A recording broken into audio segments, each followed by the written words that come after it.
సచిదానందరూపాం తాం గాయత్రీం ప్రతిపాదితం నమామి హ్రీమయీం దేవీం ధియో నః ప్రచోదయాత్. సర్వరూపామయీ దేవి సర్వం దేవిమయం జగత్ అతోద్భవం విశ్వరూపాం తాం నమామి పరమేశ్వరి.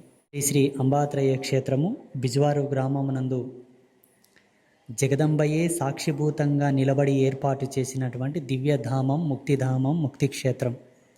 ఇందులో ఏమాత్రం సందేహం లేదు. ఈ క్షేత్రం అనుగ్రహించినటువంటి క్షేత్రం. ఈ క్షేత్రం 10 మందికి జ్ఞానం, ముక్తి, మోక్షం, భిక్ష పెట్టేటటువంటి క్షేత్రం. కానీ ఏ ఒక్కరిని మోసం చేసినట్టు ఈ క్షేత్రం యొక్క దాఖలాలు లేవు. నౌ స్టిల్ మోసం చేసేవాడు వేరుగా ఉంటాడు. మేం పుట్టినప్పటి నుంచి ఇప్పటి వరకు కష్టం విలువ తెలిసిన వాళ్ళం, కూడు విలువ తెలిసిన వాళ్ళం. ఇప్పటి వరకు మోసం చేసే అవసరం మాకు లేదు. మేం బ్రతికినన్నాళ్ళు మోసం చేయం.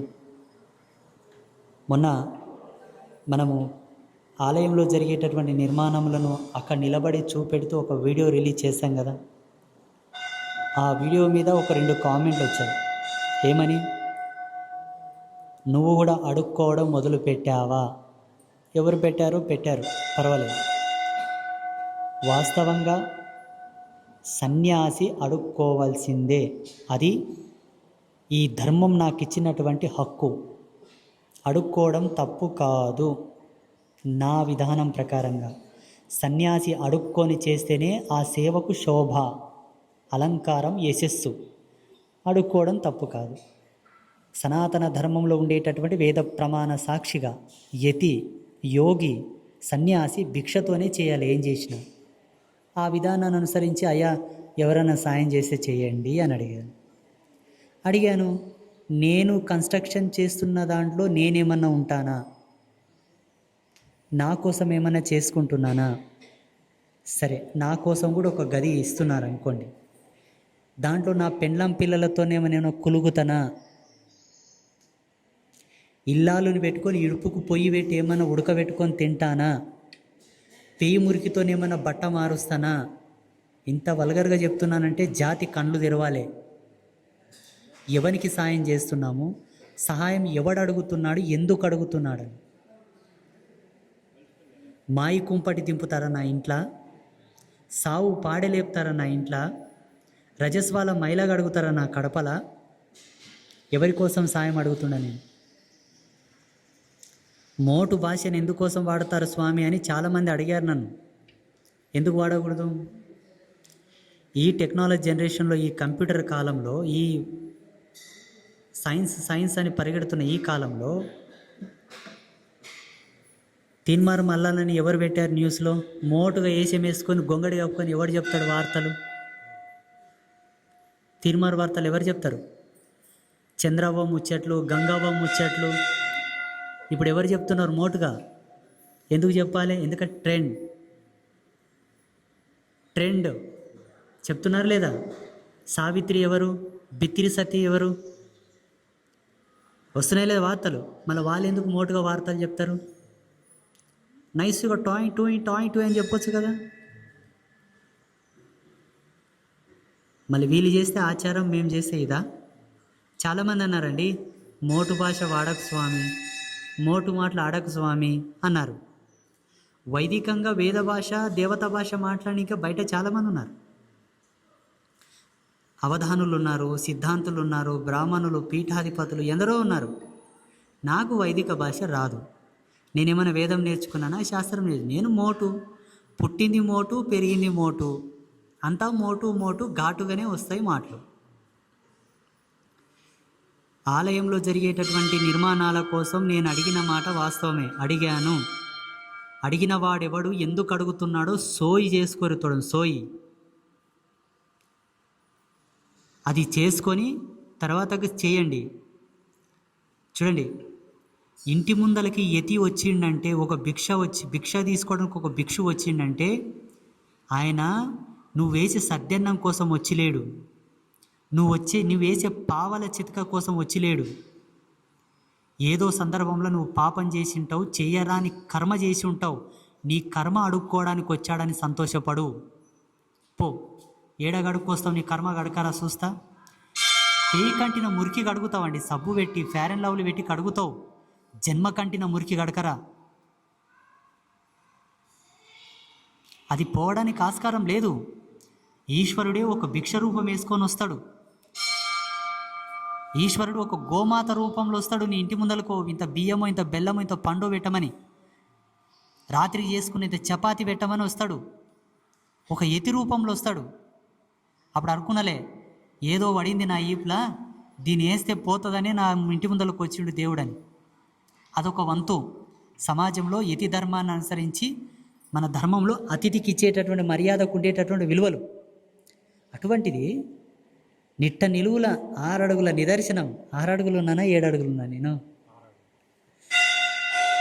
నిట్ట నిలువున 6 అడుగుల నిదర్శనం. నేను లైవ్ కెమెరా ముందరకు వచ్చి అందరి కోసం చేస్తున్నానయ్యా, మీ వంతు మీరు సహాయం చేయండి అని అడిగితే దాన్ని కూడా నీవు కూడా అడుక్కోవడం మొదలుపెట్టినావా అంటే, నేను అడుక్కోకుండా ఏం చేశాను ఈ పీఠంలో? అన్నీ అడుక్కొనే చేశాను. ఒకవేళ అడుక్కోకుండా అంటే నాకు ఆస్తులు ఉండాలి. ఎవరిస్తారు? ఎవరియరు? రాజకీయ నాయకులు అంటారా? వాళ్ళకు కొన్ని ఉన్నాయి. మా వాళ్ళకే సేవ చేయాలనేది ఒకటి, మాకు సంబంధించిన పీఠాలకే సేవ చేయాలనేది ఒకటి. ఇట్లా చాలా ఉన్నాయి. మమ్మల్ని ఎవడు ఆదుకోడు, మాకెవడు ఇయ్యడు కూడా. ఇచ్చేవాడెవరో ఆ విధాత కెరుక. అందుకే అడుక్కోవడం నా తప్పు కాదు, నేను అడుక్కొనే చేయాలి కాబట్టి అడుక్కుంటాను. మనసున్న వాళ్ళు ఎవరైనా చేయవచ్చు.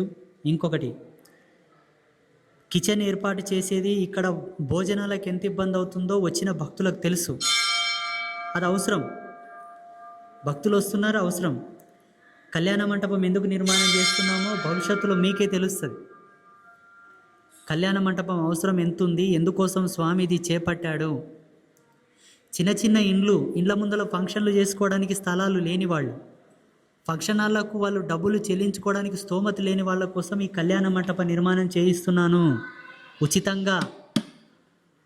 ఇక్కడ ఎవరైనాను వివాహం చేసుకోవడానికి మనం ఉచిత సౌలభ్యాన్ని కల్పిస్తాం. కాబట్టి నేను చేసేదంతా మీకోసమే, నా కోసం కాదు. ఈ పీఠంలో ఎన్నో బ్రహ్మోత్సవాలు జరుగుతాయి, ఉత్సవాలు జరుగుతాయి, పూజలు జరుగుతాయి. మా ఆచార్యులు వస్తారు, పాపం వాళ్ళని చూస్తే బాధ అనిపిస్తుంది. వాళ్ళు వచ్చి అసలు ఉండలేని పరిస్థితిలో ఉండి 9 రోజులు ఉత్సవాలు చేసిపోతారు. కాబట్టి ఆచార్యులకు ఉండడానికి వసతి కట్టించడం అన్నది ఎంత పెద్ద పుణ్యం. ప్రతీదీ అందరికి ఉపయోగపడేదే మనం చేస్తున్నాం కాబట్టి తప్పుగా అర్థం చేసుకోవద్దు. ఒకవేళ నేను ఒక చికెన్ బిర్యానీ, మటన్ బిర్యానీ తింటా, నాకు పైసలు లేరంటే తిట్టండి, ముఖం మీద ఉమ్మిచ్చిపోర్రి. లేదా నా పెళ్ళంకి బట్టలు తీసుకురారి, నా పిల్లలకి బట్టలు తీసుకురారంటే వచ్చి తన్నిపోర్రి. నా కోసం ఏమని అడుగుతానా నేను? నా కోసం ఏమని అడుగుతానా? ఇగో ఈ పంజలు ఇంకా సినిగిపోయిన పంజలే కట్టుకుంటా, మా పిల్లలు తిడతారు, సినిగిపోయిన బట్టలు కట్టరాదు కదా సన్యాసులు అంటే, మళ్ళీ ఏం చేస్తావు? లేక కడతాము. అర్థం చేసుకోండి దయచేసి. నా కోసమే నేనే అడగను, అమ్మ కోసం, అమ్మ గుడి కోసం, అమ్మ వైభవం కోసం అడుగుతాను. కాబట్టి దీని విషయంలో మీరు తప్పు అర్థం చేసుకోవద్దు.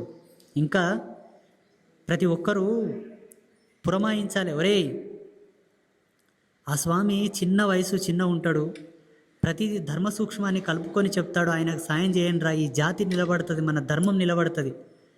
ఎవడరా స్టేజ్ మీదకి ఎక్కి నా ధర్మం జోలికి ఎవడన్నా వస్తే నేను ఊరుకోనని సవాల్ చేసిన వాళ్ళు ఎవరైనా ఉన్నారా? వాడు చేశాడు రా, పోయి సాయం చేయని చెప్పాలే కానీ చేసేటోని కూడా కాలువడి గుంజుతారేంటి?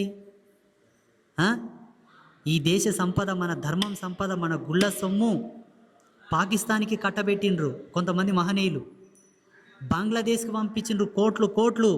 70 సంవత్సరాల ఈ స్వతంత్ర భారతదేశంలో మన ధర్మాన్ని ఉద్ధరించుకోవడానికి సుదీర్ఘమైనటువంటి ప్రణాళిక కలిగిన వాళ్ళు కావాలి. భారతదేశంలో ఉన్న దేవాలయాలను నాకు అప్పగించమని, మన ధర్మం రూపురేఖలు నేను మార్చి చూపిస్తా.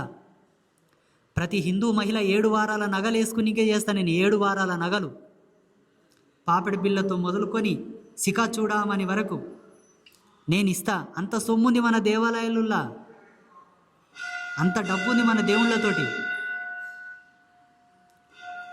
మాలాంటి వాళ్ళ నమ్మండి, మాలాంటి వాళ్ళకి ఈ ధర్మాన్ని కాపాడే అవకాశాన్ని ఇవ్వండి. మీకు తెలియదు, చాలామంది అంటారు రాజకీయాల గురించి ఎందుకు మాట్లాడతావు స్వామి, రాజకీయాలతో మనకేం అవసరం? ఈ కాలంలో స్వాములే రాజకీయంలోకి రావాలి. ఎటువంటి స్వాములు? పెండ్లం పిల్లలు లేని స్వాములు. మళ్ళీ పెండ్లం పిల్లలు ఉన్న స్వాములు ఉంటే కట్టి పోలకి. ఎవరైతే సన్యాసులు ఉంటారో సర్వసంగ పరిత్యాగులు, ఆంతరంగిక సంఘం, సామాజిక సంఘం, కుటుంబ సంఘం ఎరగని వాళ్ళు, సంఘం అంటే లయం, కలిసి కట్టని వాళ్ళు, కలయిక చెందని వాళ్ళు, సర్వసంగ పరిత్యాగం చేసినటువంటి వాళ్ళు.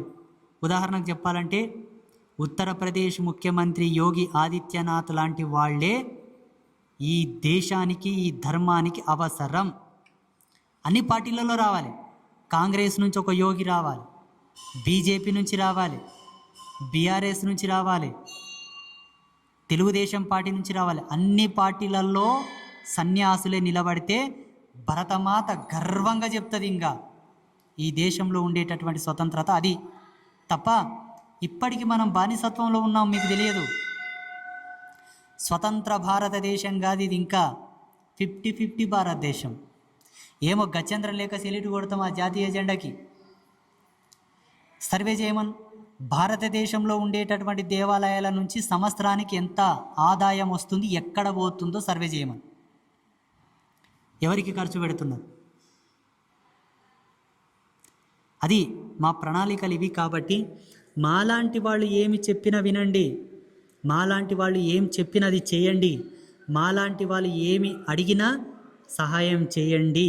అది ప్రత్యక్షంగా పరోక్షంగా ఈ ధర్మాన్ని సేవ్ చేసినట్లయితే, ఈ జాతిని సేవ్ చేసినట్లయితుంది, మన వైభవాన్ని నిలబెట్టినట్లయితుంది. కాబట్టి తప్పుగా అర్థం చేసుకోవద్దు. తప్పు చేసుకుంటే మీ కళ్ళతోనే మీరు ఏలు ఒడుచుకున్నట్లా. స్వస్తి. శ్రీమాత అనుగ్రహ ప్రసాద సిద్ధిరస్తు. తదాస్తు.